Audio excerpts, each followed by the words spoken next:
Aujourd'hui, je vais vous parler de confrontation, la confrontation avec soi-même. J'imagine que tous autant que vous êtes, moi y compris, vous avez des rêves, des objectifs, des choses que vous avez envie de réaliser. Oui ou non? Oui. Ouais. Donc on a envie de faire ces choses, mais moi j'ai envie de vous poser une question. Qu'est-ce qui vous en empêche? En fait, la réponse c'est vous-même. Vous vous empêchez vous-même de réaliser les choses que vous voyez faire.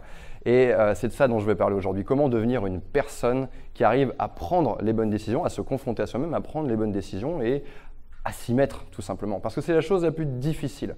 Je ne sais pas si vous êtes comme moi, mais je suis du genre à attendre le 30 du mois pour payer mon loyer. Ou je suis du genre à attendre la dernière minute. Je vais vraiment faire les choses à la fin parce que j'y suis obligé. Et c'est vraiment dommage parce que réfléchissez un peu. Imaginez ce que serait votre vie. Imaginez un seul instant ce que serait votre vie si vous pouviez faire les choses que vous rêvez d'accomplir.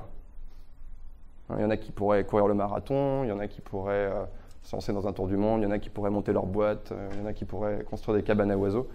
Peu importe quels sont vos objectifs, que ce soit des objectifs de carrière ou des objectifs perso, l'enjeu, il est sur vous. On entend souvent parler dans ma discipline, si je peux appeler ça une discipline, qui est le développement personnel, on entend souvent parler de potentiel. Il faut atteindre votre potentiel, il faut développer votre potentiel. Chacun a un potentiel. Non, c'est pas vrai, il y a des gens qui n'ont pas de potentiel. Et en réalité, c'est pas la chose qui vous limite, votre potentiel. Il y a des gens qui sont bons pour des trucs, il y a des gens qui sont bons pour d'autres trucs. Tout le monde ne peut pas être Einstein, tout le monde ne peut pas être un sportif de haut niveau, mais pour moi, la problématique, elle ne se situe pas ici. La problématique qui fait que vous allez pouvoir atteindre votre objectif, c'est tout simplement le fait de pouvoir se mettre au travail. Et si vous observez un petit peu les gens qui ont du succès, parce que c'est ça qui me passionne, les gens que j'observe sont les gens qui ont du succès, comment ils construisent leur carrière, comment ils arrivent à atteindre leur succès, eh bien, il y a une chose qui est très importante, qui met ces personnes-là à part de tous les autres. Une chose très importante, c'est que les personnes qui ont du succès sont les personnes qui exécutent. Les personnes qui ont du succès sont les personnes qui exécutent. Notez bien cette phrase, les personnes qui ont du succès sont les personnes qui exécutent. Et comment je vais me mettre à exécuter? Eh bien, en prenant les bonnes décisions. D'accord? Notre cerveau, c'est vraiment la chose la plus puissante de la nature. Vous savez qu'un adulte, ça prend en moyenne 35 000 décisions par jour. 35 000 décisions par jour.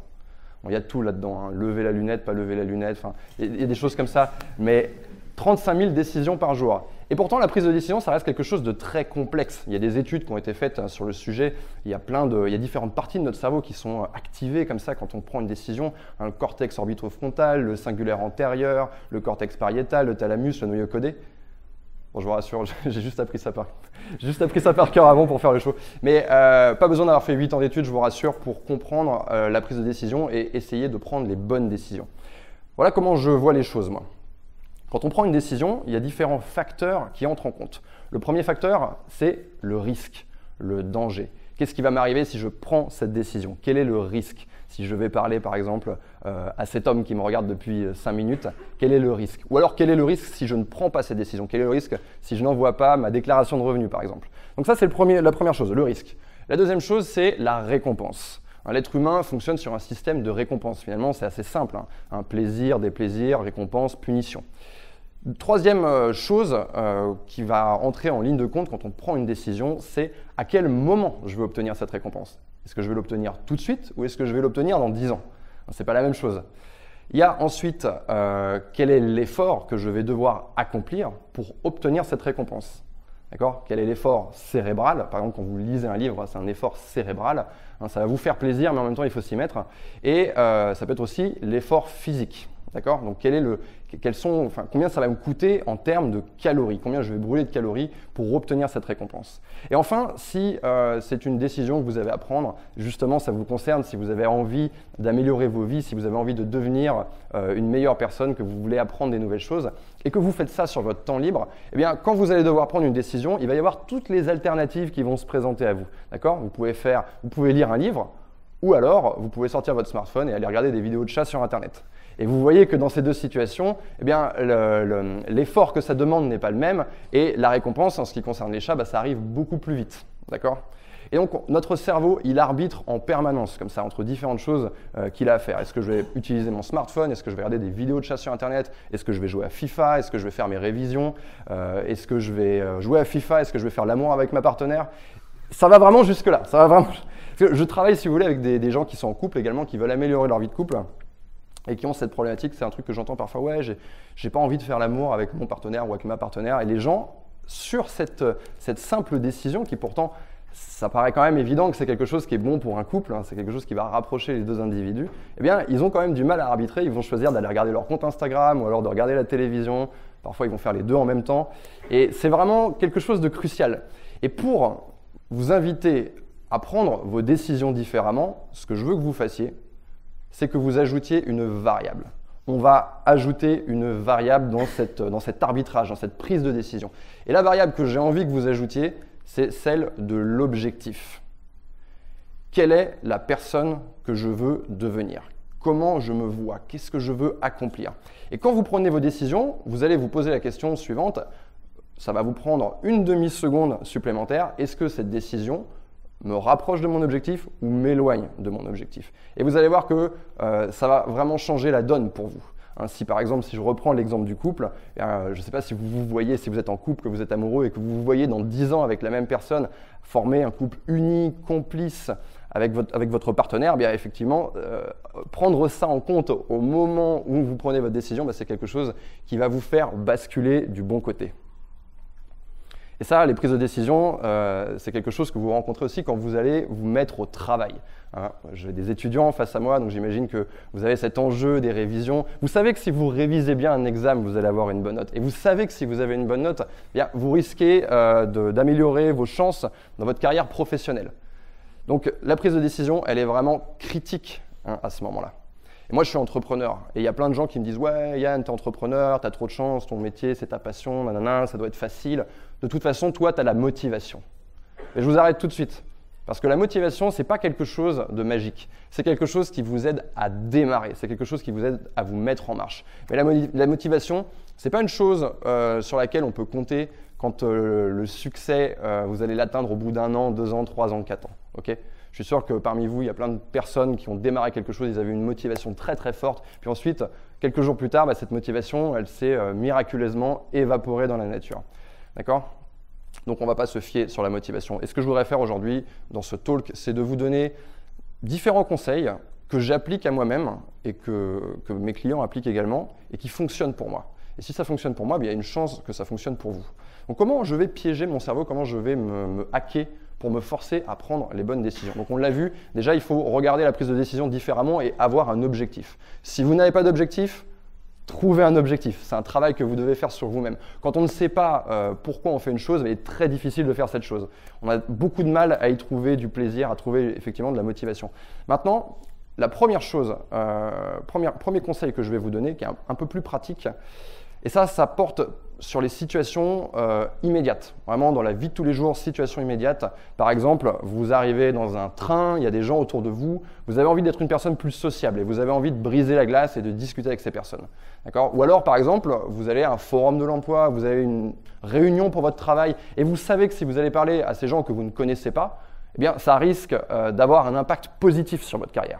Eh bien, ce que vous allez faire à ce moment-là, c'est que vous allez dépasser votre cerveau. Vous allez chercher à contourner la prise de décision. D'accord ? Vous allez chercher à aller plus vite que lui. Et ça, c'est vraiment quelque chose de puissant parce que moi, j'ai travaillé au début de ma carrière avec des hommes pour les aider à faire des rencontres, donc à aller aborder des filles. Et le stress monte. À partir du moment où on se retrouve dans cette prise de décision, on se dit « Ok, je le fais pas ». Enfin, vous allez me dire, c'est pareil sur un plongeoir, je saute pas. Eh bien, plus vous allez attendre, plus le stress va monter. Donc, ce que vous allez chercher à faire, c'est à dépasser votre cerveau et à agir avant même d'avoir à prendre la décision. En pilote automatique, si je puis dire. Et dans les situations sociales que je viens d'évoquer, eh bien vous allez arriver et vous allez tout simplement saluer les personnes. Dites-leur bonjour. Le plus gros du travail va être fait. Une fois que vous avez dit bonjour à une personne, cette personne a l'autorisation de vous parler, vous avez l'autorisation de lui parler à nouveau et votre niveau de stress, il va être divisé par 10. Le deuxième conseil que je vais vous donner, c'est totalement différent du premier. C'est l'anticipation. Au lieu de prendre ma décision maintenant, je vais prendre ma décision des heures et des heures et des heures avant. En fait, je n'ai pas envie d'arriver sur cette situation d'arbitrage dans l'immédiat en demandant à mon cerveau de décider ce qu'il préfère faire. Ce que je vais faire, c'est que je vais anticiper. Et je vais vous donner un exemple pour ça. Imaginez par exemple que je vous dise demain, vous allez vous lever à 5 heures du matin et vous allez aller courir 1 heure. Eh bien, si je vous le dis maintenant, Il y en a que ça gêne. Il y en a, clairement, ils ne sont pas prêts pour ça. Mais si je vous le dis maintenant, vous avez le temps d'anticiper ça. Vous avez le temps de vous y faire. Vous avez le temps de vous visualiser en train d'aller courir. Vous avez le temps de vous préparer. Et vous allez pouvoir vous blinder. C'est quelque chose qui va vous permettre de vous armer face à cette prise de décision. Alors que si demain matin, je viens frapper chez vous à 5 h du matin, je pense qu'il y a pas mal d'entre vous qui vont vous envoyer chier. Donc c'est ça, c'est l'anticipation. Achetez-vous un agenda. Qui parmi vous a un agenda papier? Ouais, même pas 1/10 de la salle. Achetez-vous un agenda papier, quelque chose où vous allez pouvoir tout voir sur la même page. Parce que l'agenda dans le téléphone, il ne faut pas se leurrer, il faut rentrer à l'intérieur, ce n'est pas visible. Moi, je vous demande d'avoir quelque chose de visible, quelque chose que vous pouvez regarder. Ça va vous aider à anticiper votre lendemain. Et une chose que je fais personnellement, c'est que j'utilise le dernier moment de ma journée pour visualiser la journée prochaine et pour me préparer à fournir les efforts que je sais que je dois faire parce que c'est en concordance avec mes objectifs. Et il y a un exemple que j'adore, c'est le nageur Michael Phelps. Vous connaissez tous Michael Phelps, grand nageur, grand champion.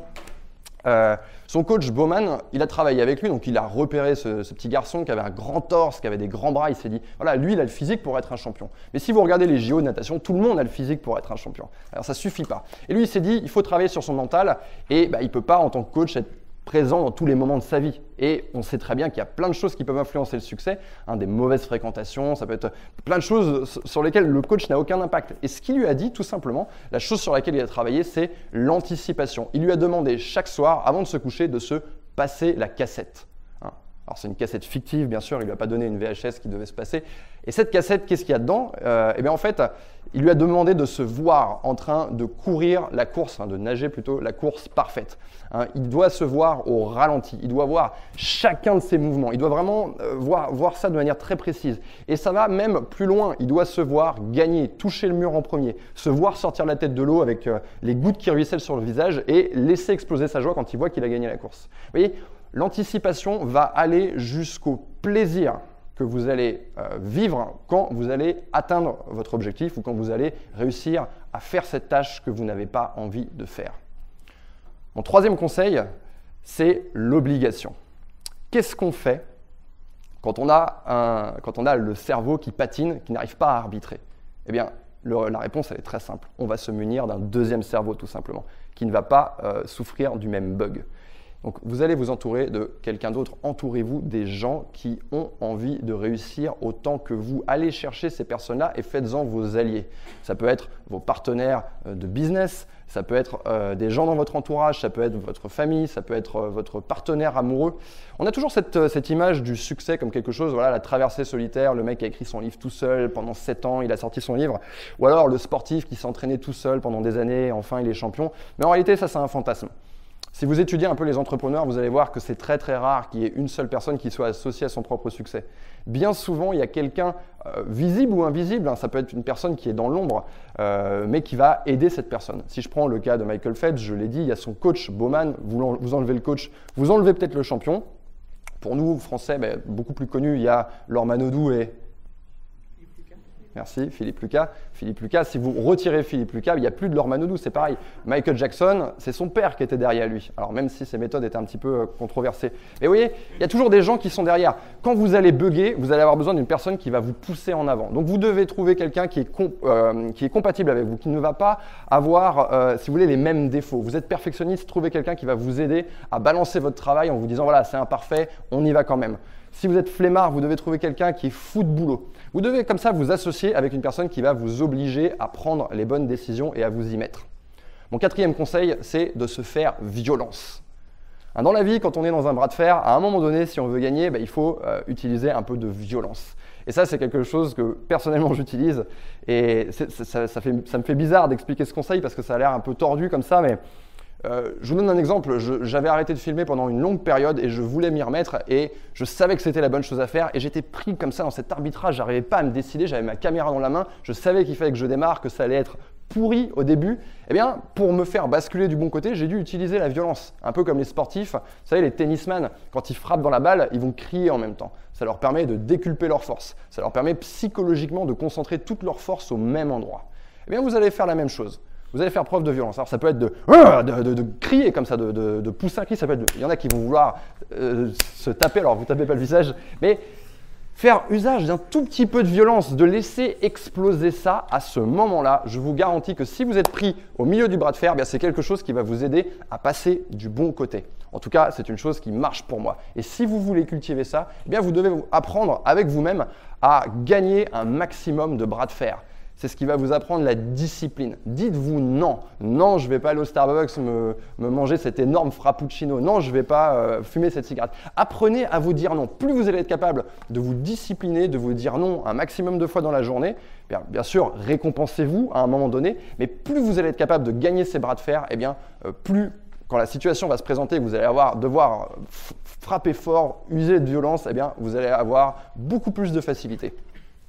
Enfin, dernier conseil pour hacker votre cerveau. Et c'est un conseil qui marche pour moi également. En fait, je vais utiliser selon les situations l'un ou l'autre des conseils que je vous ai donnés. Mais le dernier conseil, c'est de vous piéger. D'accord ? Vous allez vous tendre un piège. Si, par exemple, je sais que je dois écrire un article pour mon travail. Régulièrement, j'écris des articles et je sais que ça va me demander 3 heures. C'est long, 3 heures. Et quand je vois justement cette énergie que ça va me demander, ce temps que ça va me demander, et ma récompense qui va arriver seulement à la fin de la journée, je n'ai pas envie de m'y mettre. Comme la plupart d'entre vous, quand il s'agit de réviser, vous savez que vous allez y passer des heures et des heures, vous n'avez pas envie de vous y mettre.